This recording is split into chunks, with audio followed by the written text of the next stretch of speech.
So guys, welcome to How to Life. Came up with this idea. I realized that being 20 is actually really hard. You think that as a teenager is like, oh, that's like when you have to push and like that's when you have to figure things out and that's when this and that, and you think that that's when you're 18, 19, 17, 18, 19, like when you're still in high school, but I didn't realize that like it only gets harder. And so I feel like I really value the conversations and the relationships that I have with people who are older than me because I hear their stories and I learn from them even though I didn't experience those things myself. So I wanted to have conversations like this so that those conversations that I have with people, other people can learn from them as well. And I'm still learning, so hearing these things are beneficial to me as well. Prior to the stream, I sent Theory the questions that I am hoping to ask. If you're not comfortable answering these questions, by all means, that's okay, Theory. No, But we gonna go all in. okay. I'm gonna make sure that your stream is like really popping. So do you want to introduce yourself, your name, your age, where you grew up, your pronouns? Yeah, I'll see. This is hilarious. Yeah. So my name is Theory, right? Well, I'm giving my real name. Up to you. Up to Nah, you. chill. I don't need to do that. I don't need to do that. They don't need to have that much fun with it. So All right. yes, I'm Theory. No real name. No. Drop a gift if you want. That's right. Yeah. You want my real name? You have to drop a harana for my real name. Even though my real name is Worthy Yamashita, but I'm being polite. Okay, Um, okay. so yes, I'm Theory. I'm from New York City, 37 years old, and I'm an artist. I'm a producer, songwriter, and also a performer. I've been doing music, since I was 17, 18. So live life through music, live life as um, a young black man in the world of America, trying to make it through. Wow. Where did you grow up? I grew up in New York City. So first, as a child, I lived in Brooklyn, but I'm not Mhm. from Brooklyn. I just lived there. Then from Brooklyn to Harlem, and then I was raised in Yonkers, New York. And Yonkers is an area that's right next to the Bronx, if you're familiar with the Bronx at least. And it was funny because every time, like growing up, we'd be at parties and we say Yonkers, and like, oh, that's upstate New York. That's not New York City. That's upstate. But then it took for Mary J. Blige to come out. Then it took for DMX to come out. And then it took for the Locks to come out. And now everybody considers Yonkers a part of New York City. Now we're part of New York City because we have like one of the greatest artists to come out of our area. But yeah, so right in the South Yonkers, literally like you cross like two streets and you're in the Bronx. So based on where you grew up, I just wanted to know like what your upbringing was like, your family orientation, your siblings. Um, Yeah. yeah. Um. So I mean, I grew up in a small apartment, right in on the street called Radford Street, and my mom, she was a hardworking woman. She went to school and she also worked, and there was to a point where it was a single family household because my stepfather, he was always on the road. He's a truck driver, so he was Okay. always on the road, and then they ended up splitting. And then it was just my mom just kind of holding it down, and I have five sisters. Oh wow. They all didn't live in the same apartment. Okay. um but I still was always surrounded by women, Mm-hmm. you know feminine energy, women attitude. So I'm so used to like being around girls, little ladies. And my mom raised me, just to be, loving, respectful, and disciplined. Mm-hmm. My mother was very, very disciplinary. Like she just give you that look, and you Mm-hmm. knew right then and there, like, okay, I need to straighten this out. Mm-hmm. My mom would say, I go outside and play with my friends. I had some friends that was outside in the street. We play basketball, hang out in the park, and she would say, you better be home before sundown. And she meant that, because if I came Mm-hmm. home after sundown, Yeah. my mom would just look at me like, and I knew right then and there, I was like, yeah, it's over for me. It's over. That's So funny.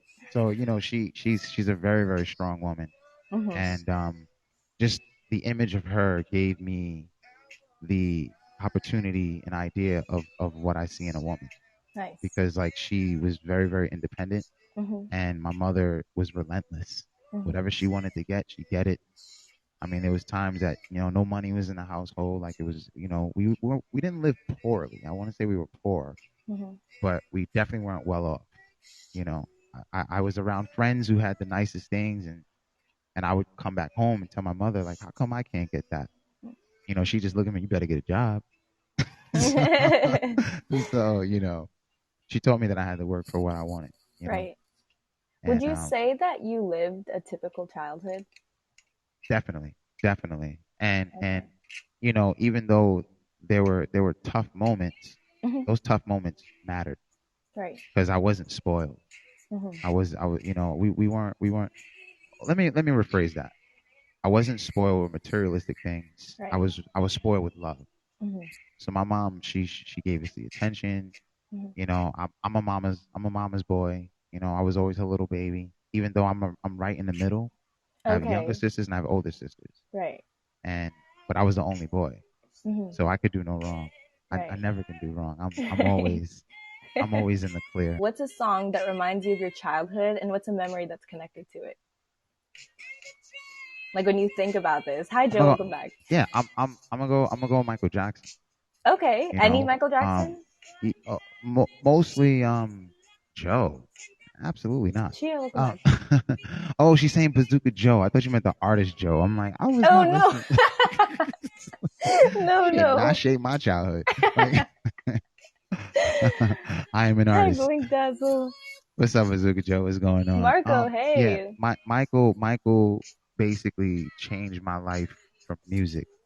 Just Nice. as a child, just like glued to the television screen, watching, videos of him on like Beat It, Yeah. Billie Jean, like Mhm. this, that basically was just kind of like, and I was little, I was Mhm. tiny, and I would just like, shake and try to do the moves, and then Yeah.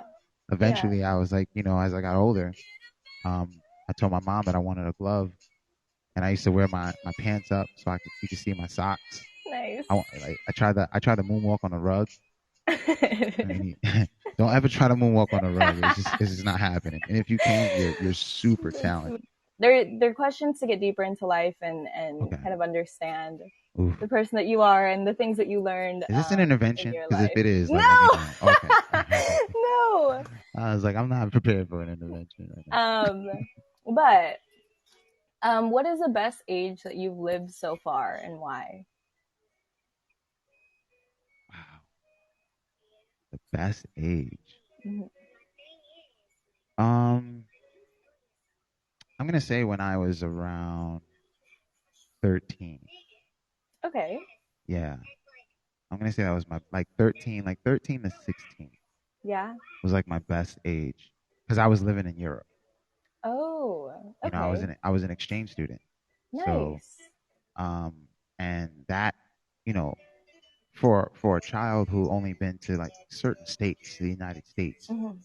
I think by that age, I've only been to like Florida, Okay. North Carolina, Yeah. like just like the East Coast. Hmm. I've never been to the West Coast Hmm.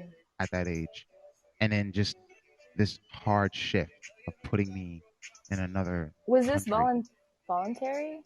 Um, no, so my uncle knew a program and he shared it with my mother and she signed me up for it. Oh, okay. And I took like a preliminary course Hmm.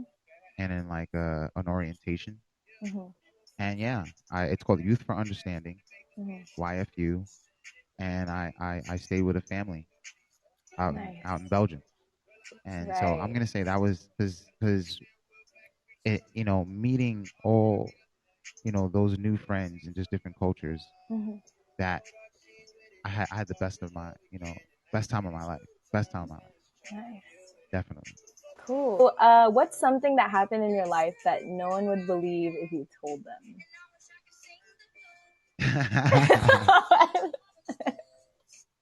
Okay, you know what?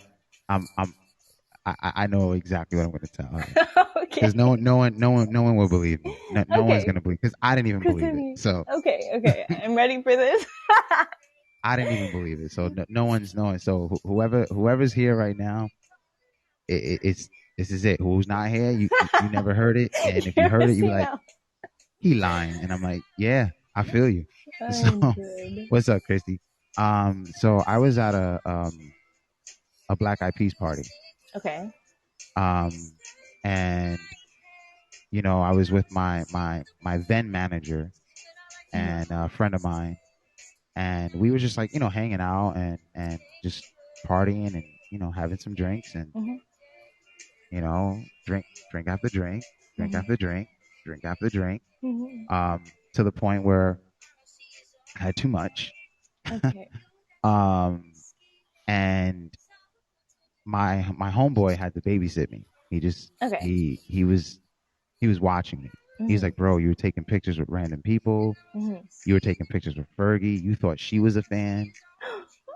Um, I was like, oh, who's this white lady? How you doing? You want to take a picture with me? So like that's how I was acting. Like, and the thing is when you have a little bit in your system, like you're Yeah. very confident. Right. Right. My confidence was on fleek.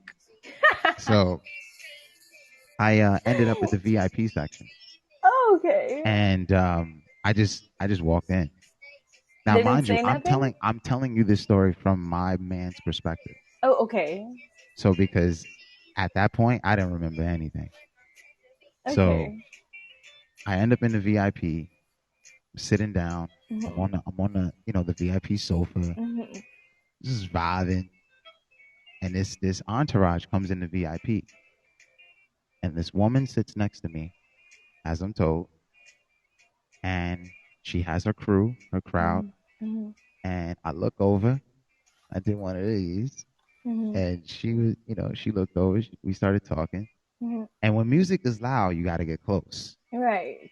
So basically, like we're in each other's ear, Okay. Yeah. and then basically, the conversation was very, very intimate. Okay. Um, and it got so intimate that there was some, kind of touchy Okay. feely moment. Okay. And then there was a, little kiss, Uh-huh. little something, something. And Okay. the handler saw that happen, Uh-huh. walked over, yanked me, pulled me out of the VIP. I started yelling at this bodyguard, handler, bouncer, whoever he was. Yeah. Then I think management came and they kicked me out. Okay. So that was the night. Now you're saying, okay, so why wouldn't anyone believe that? Because the woman that sat next to me was Rihanna. Stop. No way. Yeah, I'm so mad because I was like, I don't remember that. Oh my goodness. I'm Wait, so so do mad. you know this story from a different perspective? I only know it from the perspective that my boy told it because he saw Okay. Rihanna and the crew walk in, and everybody Um, was like taking pictures and just trying to get her attention. yeah, yeah. And it's funny because my father's from Barbados, Oh, so okay. I have Bajans, Mm, and I have Bajan in my blood. mm, And when I'm very, very intoxicated, you mm, hear my accent come out. mm, Like you start to hear my West Indian accent. mm. So this is my only assumption. Rihanna's from Barbados, and we probably were conversing because she picked up my Right, accent, like, right. oh, you're from the Genuinely. land, Yeah, so we just started talking. yeah. Um, but this whole time I didn't know what's good, what's good, what's good. Gio, this whole time I had no clue I was talking to Rihanna. This whole time I had no clue that Rihanna Dang. was touching me. This That's whole time I had no clue that Rihanna was like kissing up on me. And then what happened is because her handler looked like, dang. who's this dude? Like we didn't invite him in this VIP, and that's when they realized, like, get him out of here. And I got snatched up. Dang. So like What a story. that's the crazy. Well, okay, you know what? That's my first crazy story because I got two of them. Okay, wait, sorry. I'm just gonna copy and paste this really quick because Copy and somebody's paste. asking for it. No problem. Okay, continue though. I can hear you. So I don't yes, know if I'm that frozen. because I feel like I have two crazy stories in life, Okay. and that's the biggest one to me. If I was 100% sober, 10 out of 10, I wouldn't have even been in that VIP because I would have because They when didn't you're stop you going in? that's the thing. It's like you think about it. When you're intoxicated, you just Right. don't care. Okay. You don't They care. just I didn't care. Like I had that much confidence, and the swag was just like, oh, he looks like he belongs. right. But when you're very, very conscious, you're overthinking things, and it's like, Okay. nah, Yeah, yeah, you look yeah. suspect. Yeah. So like, but I wasn't. I didn't think twice. Everything was just like impulsive, Yeah. impulsive, impulsive. Yeah. First one took place in New York City. Hmm. The second one, my second story took place in Los Angeles. Okay. Um, so I was shooting a music video and recording a song with Akon um, and Carrie Hilson, Okay. and we were at the record plant, Hmm. and it was really cool because like at our session, Usher came through, Hmm. said what's up, Hmm. Pharrell came through, like it's just so cool how like stars just like, yeah, I'm in town, and they just slide to the studio and say what's up. So that to me was already just like a huge moment Yeah. because I'm like, I'm saying what's up to Usher. I see Pharrell. I'm, Yeah. I'm with Akon and his Yeah. family Hmm. and his like 27 children. Sorry, Akon. And you know, Okay. um, and then Carrie Hilson came through and we're all vibing. But I met this guy, Hmm. really really cool artist. Hmm. He's from Egypt, Okay. and he was like, hey, my boy invited us to come meet him at the Rainbow Bar and Grill, Okay. and that's on Sunset Boulevard. Hmm. So I was like, yeah, cool. So we stayed at the W. Hmm. We were at the W. I want to say it was like West Hollywood around there. And we went to the Rainbow Bar and Grill, and we sat at the table. It's me, my boy from Egypt. Next to my boy from Egypt is his producer, Okay. and I never heard of him, Hmm. but his rap sheet was huge. I mean, Okay. Miley Cyrus, Britney Spears, Hmm. Christina Aguilera. Hmm. I mean, just Justin Timberlake. He's Hmm. worked with a lot of big names. Hmm. So he's a very very talented producer. Then on my right side Hmm. is this very short guy. I mean, I, Okay. I assumed he So was that's Mexican. you. Okay. I assumed he was Mexican because of his accent, like how he was Okay. talking. I was like, oh, he's Spanish. Hmm. And then there was this really big guy next to him. He looked like someone's bodyguard.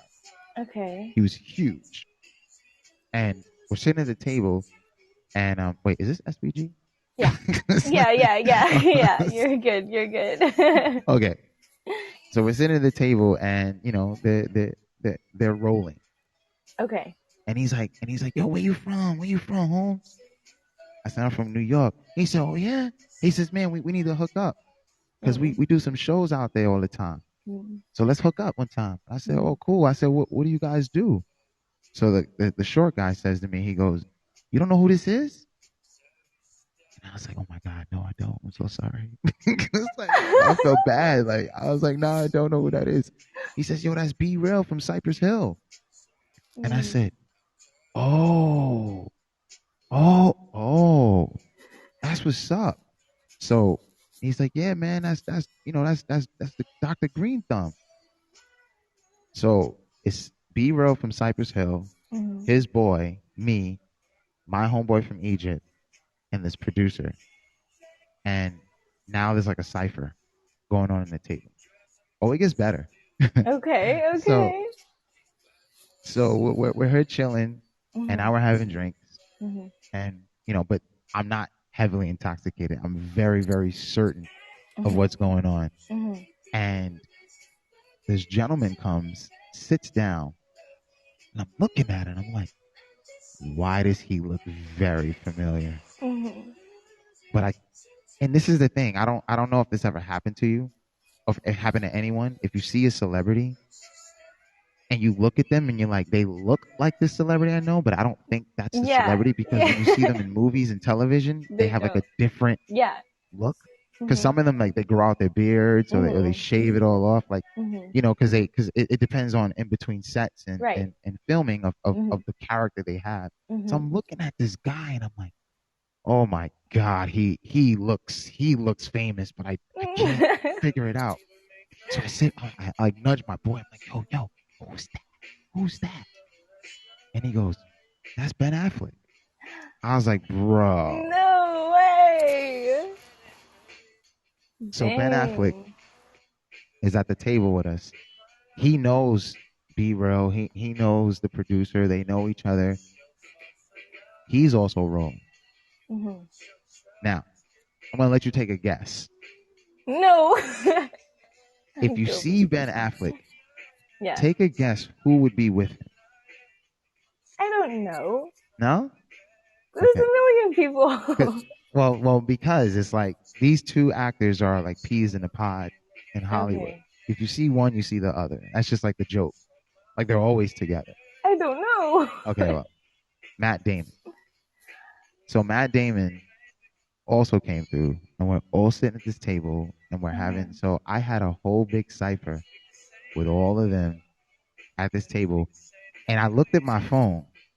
I just looked at it, and I looked down at my phone. I said, I can't do it, and my phone looked at me and was like, "You better not." So I knew right there, don't take no pictures, Yeah. don't be a groupie, Mhm. just act like you're just amongst the crowd. Mhm. And I mean, it was the coolest night. Like we Yeah. chatted, like, Yeah.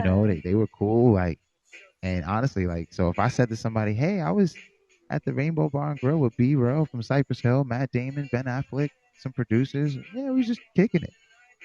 They'd be like, That's yeah, so funny. right, bro, yeah, right. So yeah, Dang. that's my second biggest story. So there you What have like it. when you I don't know, when you have conversations with people like that, Hmm.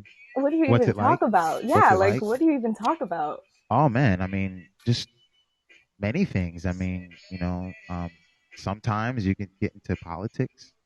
Sometimes Okay. you can, just talk about travel.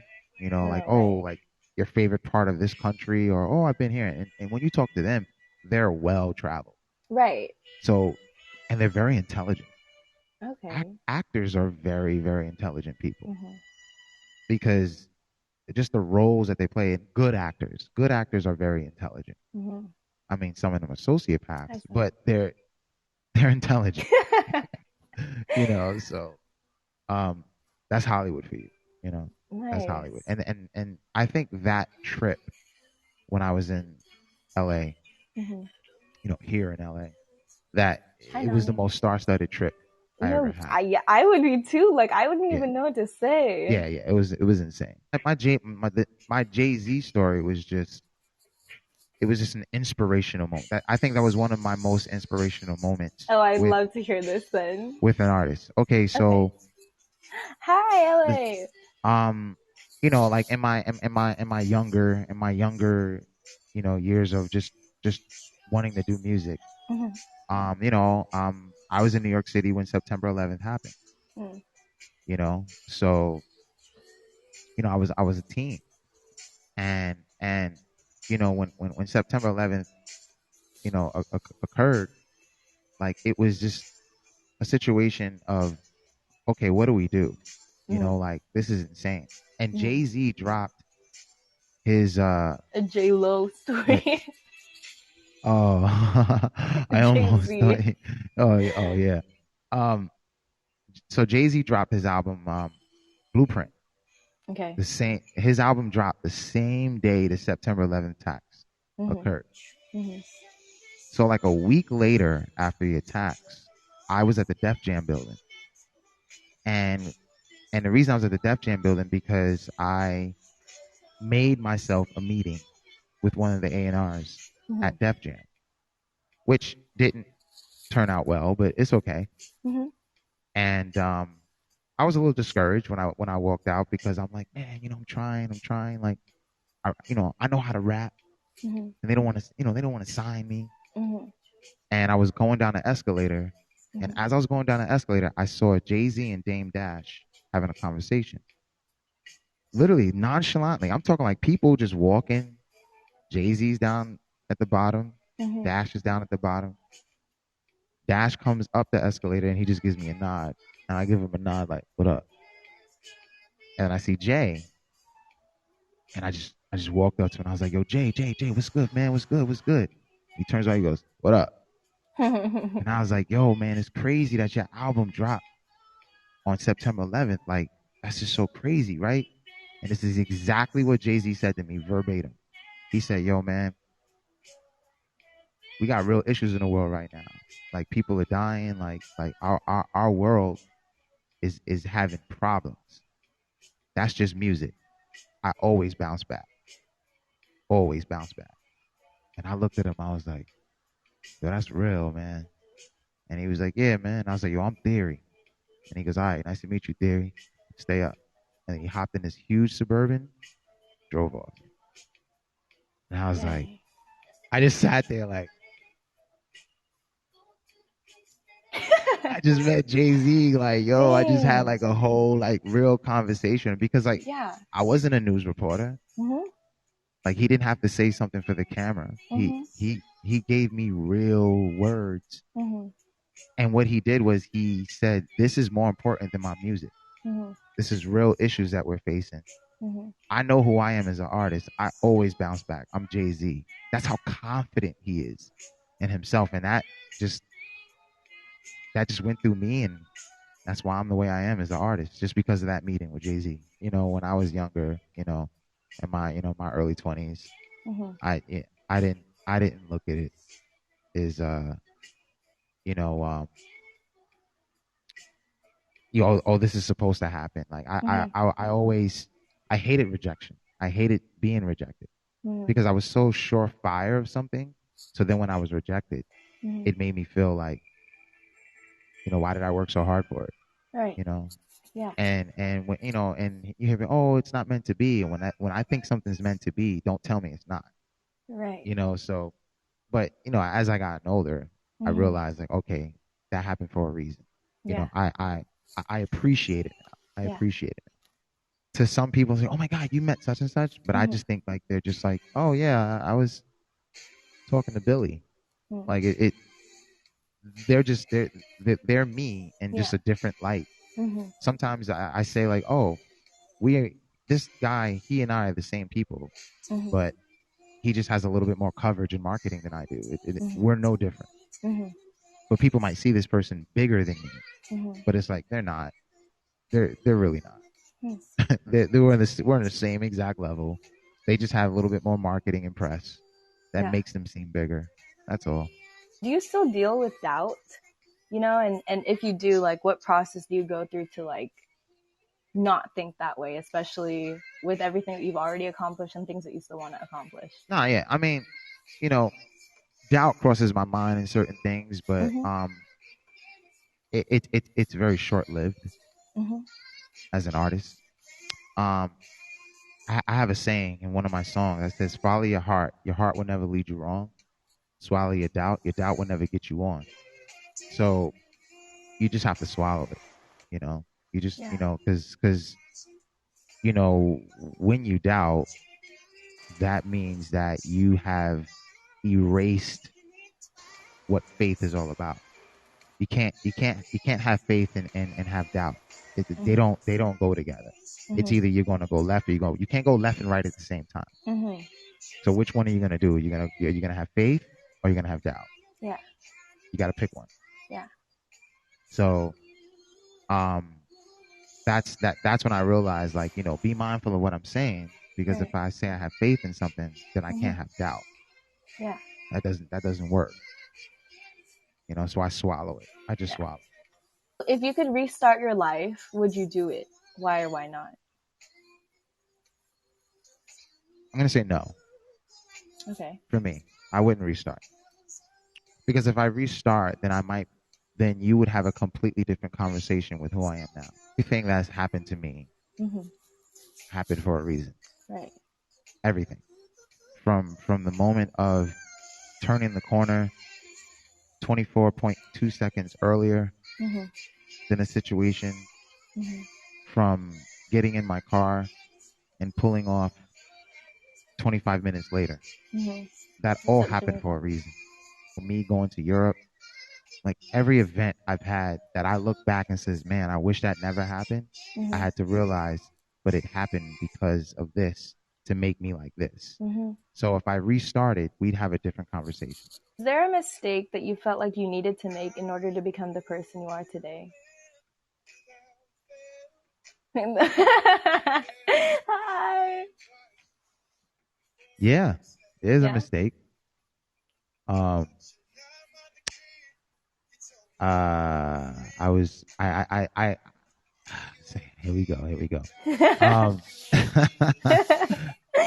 relationships. Okay. Um, I put all my trust Mm-hmm. in a situation that I felt was a mistake, that I should have just been a little bit more um, aware. And because of that mistake, this combustion happened, but that combustion happened to shape me. So, um, if I never made that mistake to be that trustworthy in someone, um, that person would have never gotten comfortable to do what they did to me, because then they would have been on their P's and Q's Right. if I was like, tunnel driven on what was going. But I Mm-hmm. was I was so free willed on just putting all my eggs in one basket. Right. And I look back, I was like, that was a mistake, but it was a useful mistake. Right. Nice. So yeah. But I don't want to That's say relationships in general, like, oh, you were my mistake. Like it's yeah, like, yeah. No, I the agree. situation that we were in was a mistake. Yeah. Drive come from, and how did you, manage to fall through with it, even if, you had that mindset when you were like, All um, right, well, the, so I'm definitely not going to say I always wanted to be an artist, because that's not true. okay, okay. What did you want to be Um, initially? I wanted to be a model, Okay. and I used to model. Mm-hmm. I started modeling at 16, Nice. and actually, when I went to Europe, is when I started to love fashion. Mm-hmm. It was Europe that basically showed me, like, wow, like people are expressive with their clothing. Mm-hmm. And I just loved fashion. I love designs. And then, yeah, as a teenager, I started to read about Coco Chanel, and then I was, paying attention to, um, Karl Lagerfeld, Mm-hmm. and what he was doing. And then I look at, Tom Ford, Gucci, and Adrian Vidadidi, and even like the New York designers. Mm-hmm. Tommy Hilfiger, he's not a designer, but Mm-hmm. he was a conceptualist. Mm-hmm. Ralph Lauren, Donna Karan, and Klein. Mm-hmm. So like I was like really into fashion, you know, um, and I wanted to be a That's model. interesting. Mm-hmm. So um, that went south after I started. Well, I started off doing mini shows, and I was doing mini shows for Tommy Hilfiger. So when I was doing shows for Tommy Hilfiger, I thought I was well on my way, and my idol was Tyson Beckford. Like I was like, this guy, he's my idol. Like Mm-hmm. if I can be like him, I've made it. Mm-hmm. But then like when I turned 21, I got the chicken pox, Mm. and it changed my life completely. Dang. Like when I say I went through the biggest ball of depression, because think about it, my mind was set on an industry that was based on image, Right. and getting the chicken pox at that age is very, very, very crucial. It's actually near catastrophic. I ended up in the hospital. My face was all marked up. My body was all marked up. everywhere. It was just I was you would have thought like, I don't know, like I was like attacked by bees or something Mhm. and toads. Like I was like Mhm. it was insane. Mhm. And I hated to see myself. I didn't want to look I like and there was a point in life that I wore makeup to cover all the scars. Mhm. I used to wear foundation just to cover the scars. Mhm. I didn't want to go to crowds. I didn't want to be around people. Mhm. So I just was like, I give up. I give up. I'm not modeling anymore. Nothing. But Mhm. see, those moments of sitting alone and being in my thoughts, I started writing. And because I started writing, I fell in love with making music. So it's like, even though I look back and I say, I wish that never happened, I would have been this model. Mhm. If it never happened, I wouldn't be this artist. Right. Right. So once again, it was something that happened in life that I pretty much would say I wish it didn't happen, but I'm saying it happened for a reason. Mhm. And it also helped me to appreciate people for who they are and what they're about, even visually, Yeah. because I know what I went through Mhm. based on vision, Right. image, Hi, John Blanco. Mhm. and that I'm very, very strict on not judging somebody by their appearance. Hmm. Um, because I learned to love within and not love um on the outside. Your parents support what you wanted to do. Not really. But my mom always loved me, Okay. Yeah. She just uh is so like detached from the times. I mean, Mhm. even Akon, she calls him Acorn, and I'm like, Oh. Mom, it's Akon, not Acorn. Um, um, what does she call Drake? Uh, I forgot what she called Drake. Drake? I'm Can you trying to even figure it out. butcher Drake? I think she said Drink. I think she called him Drake? Drink. Yeah. I'm like, Mom, his name's not Drink, it's Drake. That's funny. So if you could tell your teen or your 20-year-old self anything, what would it be?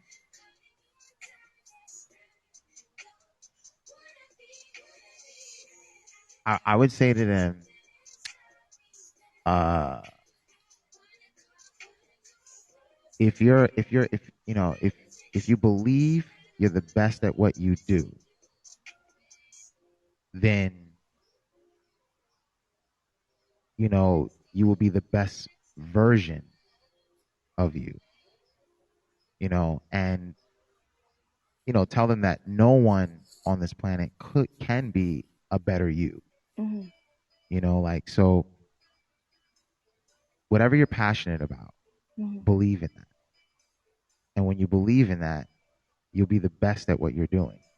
And always understand that no one, I don't care how much you view them, Mm-hmm. cannot be a better you. No one can be a better version of you. Right. No one. So like even when I look at like someone like JayZ, Mm-hmm. which if we compared popularity, you know, how he would be in the millions to one on Mm-hmm. me. But still, as great as he is and how immense his success has propelled, Mm-hmm.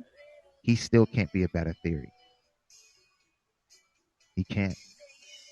I don't care. I don't care how many tools you give him. He can't be a better theory. Dang. And so you have to be the best version of yourself. And once you do that, you now channel an energy that literally just glows, and everybody's like, there's something about this person, Mm-hmm. which people find that. I mean, I Right. think I think I think JayZ himself found it. Mm-hmm. He is the best version of himself. Nice. So I would tell that to my younger self, is just be you. Yeah. And you're going to make mistakes, there's going to be Mm-hmm. shortcomings, things are going to happen, but stay true to who you are and follow the path of who you are, and that is the perfection of being imperfect. my last question is based off of your life experiences. What's one advice that you could give me or somebody my age? Um, well, I mean, like going off on it, just take take things as light as you need to take them. Um, Try not to take things too much to heart. Try not to be oversensitive Mm-hmm. about someone else's actions. And the reason I say that is because we live in a course of day of what we're going to do, of what we want to accomplish, and what we want to understand as Mm-hmm. individuals.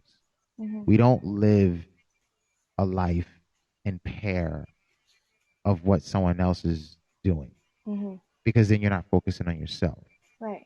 So what I'm trying to say is that, we all have friends that have done stuff, said stuff, Mm-hmm. and we look at it and we take it to heart. Mm-hmm. We get very upset and we're like, "Oh, this person is acting this way. This person is being shady. This person is giving off bad vibes." Don't be oversensitive about it, because we don't know what's happening in the course of their 24 hours compared to ours. Right. So it happens, it happens. Leave it where it is. Mm-hmm. You can be mindful of it, but Mm-hmm. don't focus on it. Because when you focus on it, now you're hitting pause on your path. When you focus on what someone else is doing that you feel is affecting your life. And there's a saying that says, "What you eat don't make me shit." So whatever they're eating up, let them. You know, and it doesn't happen overnight, but once you learn how to master that as you get older, Mm-hmm. you'll realize that you're going to be a person who continuously makes new friends, because you're going to make many, many, many friends Mm-hmm. from now until you're 40 and Mm-hmm. even up and beyond. Mm-hmm. But you're going to have a solid circle of best friends. Mm-hmm. And your best friends hold a completely different level than the friends you make, you know? Mm-hmm. Um, but I hear it a lot, and you see it on, you know, social media. People Mm-hmm. start complain. Yeah. It's like, you ever went on and just like scrolled and was like, it's just nothing but complaints. Right. And you're like, yo, is everybody tight? You know Mm-hmm. what I mean? Like, Mm-hmm. people just complaining. How do you And how do you deal with like being surrounded by people that think like that but not losing, like not because you were saying, let them do them regardless of what they uh-huh, do and like, gotcha. you do you guys will still be friends, but like how do you balance like not being around people that complain all the time while still being friends? Okay, so you got to be transparent. And if they can't accept the transparency, then you have to just kind of leave them. You know, let's use an analogy. Mm-hmm. People post motivational positive Monday night, but they're complaining end of the week. Yeah, that's true. That's so true. Um, you it's using the analogy, like you're at a train station, and this person is just complaining that the train isn't here yet, Mm-hmm. and you're sitting there like, it'll get here when it gets here, and Mm-hmm. when it gets here, we'll get on it. Mm-hmm. And they're still complaining and complaining. The train's not here. The train's not here. The train's not here. And now they're going through their bags. They're rummaging through stuff. They're yelling at the person next to them. They're yelling at the bird that just flew by. They're just mad. And you're like, wow, why are you so mad? Mm-hmm. So the thing is, what you need to do is let them be mad if they don't want to hear you out. Stay focused on when the train arrives. And when the train arrives, get on it. And when you get on it, don't turn around and say, "Hey, the train is here." Get Mm-hmm. on it. And you know what's going to happen? They're going to miss it. because they look up and they're like, what happened? It was like, yeah, you've been complaining for the past 30 minutes and the train left. You missed it.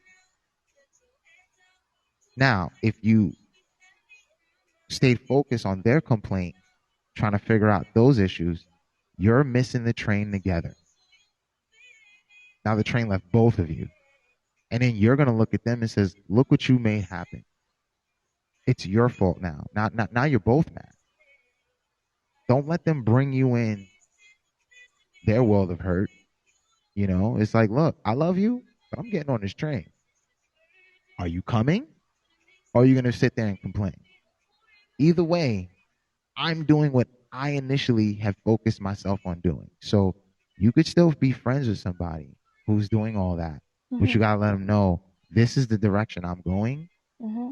I'm going to see you in my rearview mirror, but I don't drive looking backwards. I look forward. You see what I'm saying? Mm-hmm. So yes, I got friends that, you know, everything is always an issue. Yeah. You know, I laugh it off. It's not my issue. You know, um, I will suggest reason and resolution. Mm-hmm. And if they don't want to listen and take that Mm-hmm. in, Mm-hmm. I gotta move forward because it's only gonna pull you back. It's only gonna pull you back. And when it pulls you Yeah. back, you're gonna be upset with either them or yourself. And really, who you should be upset with is yourself Mm-hmm. because you didn't focus on what was important for you. You know, like I got another saying in a song, and it says, "Saw my dreams pass by the window. That's why I'm jumping out. Free falling with my eyes closed. Please, feet, don't fail me Hi, now." Alex. You know, so opportunities come left and right, Mm-hmm. and they pass by the window, Mm-hmm. and you just got to jump out that window for the opportunity and have to believe and have faith that you're going to land on your feet because the moment that you're always looking this way and looking this way at what everybody else is doing, Yeah. those opportunities are just passing you by. Right. And you can't be mad at anyone but yourself Mm-hmm. unless someone literally is holding you against your own will, Mm-hmm. like physically holding you, saying, no, you cannot do this. I'm not allowing you to do this. You're on punishment, or I'm going to deter you physically. If no one's doing that, that's all on you because you can do it. Valid. Yeah. Because I hear people say that, like, oh, this person's holding me down. I'm like, Yeah. are they really? Yeah. Are they really? Or are you just or are you just too nice to Yeah. let them know the deal and go do what you need to do? Mm-hmm. Because sometimes that's the thing. Like if you're an empath, Mm-hmm. you always see an empath literally becomes exhausted because they're draining their own inhibitions for Mm-hmm. somebody else's Mm-hmm. misery. Mm-hmm. And so, but as an empath, you just have to feel, the emotion, but you have to reciprocate that with a solution and then go do you. Like you like, oh, I hear what you're saying. Mm-hmm. Maybe you should try this. Oh, Mm-hmm. you don't care, you don't agree? Mm-hmm. I understand. So sorry. Hey, I got a business to take care of and go handle your business. Nice. Good to Now, if know. that person says that, oh, you don't care about me, like, you know what? That's the thing though. It's like people are gonna think things all the Mm-hmm. time. They're gonna say things all the time, but Thanks, don't Alex. don't focus on it. Yeah. Don't get upset with it. Because then come back and be like, Theory told me. You're like, yes, I did. Theory told me I need to live my life. So you've been Yeah. talking to Theory lately? Like, yes, I have. Yeah. So just, Awesome. stay tuned with the social media and I'll keep everybody updated on what I'm doing. Make sure to follow Theory on everything. Thank you. Um, Theory on everything. Follow Theory is everything on everything, guys. Yeah. Thanks for doing this with me, Theory. Thank you for having me. Of course. Thank you. Thank you. Bye, guys. Bye. Take care. Thank you so much. All Thanks. right. Thank you so much.